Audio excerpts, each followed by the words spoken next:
न्यायालयाचा आदेश देऊनही बैलाचा ताबा देण्यास नकार दिल्याने गोरक्षणाच्या भूमिकेवर शेतकऱ्यांनी संताप व्यक्त केलेला आहे. 4 महिन्यापूर्वी बाभुळगाव तालुक्यातील गवंडी फाट्याजवळ सुमारे 48 बैल गोवंश ताब्यात घेतले होते. त्यानंतर त्यांना सरूड बागवाडी येथील शिव मंदिर ट्रस्टच्या महावीर गोरक्षण मध्ये देखभालीसाठी ठेवण्यात आले.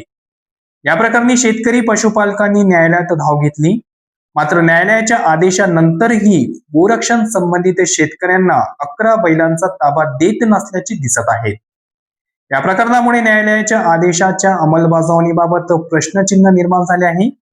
प्राप्त माहितीनुसार ठाणेदार दीपमाला भेंडे व त्यांच्या पथकाने गवंडी फाट्याजवळ एकूण 48 बैल ताब्यात घेतले होते.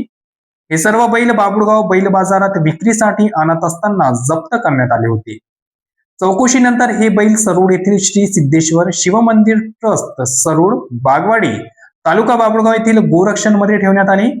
यातील सुमारे 11 बैल शेख छोटू शेख खैराती राहणार सावर, दिलीप प्रल्हादराव चव्हाण राहणार मांगूर तालुका नेर आणि प्रल्हाद सिंग योतीकर राहणार योती तालुका नांदगाव खंडेश्वर यांच्या मालकीचे होते. बैलांचा ताबा मिळवण्यासाठी या शेतकऱ्यांनी यवतमाळ न्यायालयात धाव घेतली.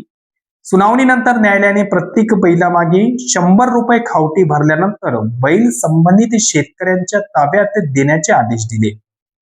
मात्र न्यायालयाचा आदेश घेऊन ट्रस्टकडे गेल्यानंतर बैलाचा ताबा देण्यास तेथील सचिव यांनी नकार दिला. या आदेशाविरोधात आम्ही अपील करणार आहोत असे कारण देत ट्रस्टच्या सचिवांनी शेतकऱ्यांना परत पाठवल्याचा आरोप त्यांनी केला आहे. न्यायालयाने स्पष्ट आदेश दिल्यानंतर आणि खावटी भरण्यास तयार असतानाही बैलाचा ताबा का दिला जात नाही असा प्रश्न शेतकऱ्यांनी उपस्थित केला आहे. तसेच न्यायालयाच्या आदेशाचे पालन होत नसल्याने न्यायालयाचा अपमान झाल्याचा आरोप करत संबंधित ट्रस्टवर कायदेशीर कार्यवाही करण्याची मागणी त्यांनी बाभुळगाव न्यायालयाकडे केली आहे. न्यायालयाच्या आदेशाची अवहेलना करणाऱ्या गोरक्षण अध्यक्ष सचिव यांच्यासह दोषींवर प्रशासन काय कार्यवाही करणार याकडे आता शेतकऱ्यांसह तालुक्याचे लक्ष लागले आहे.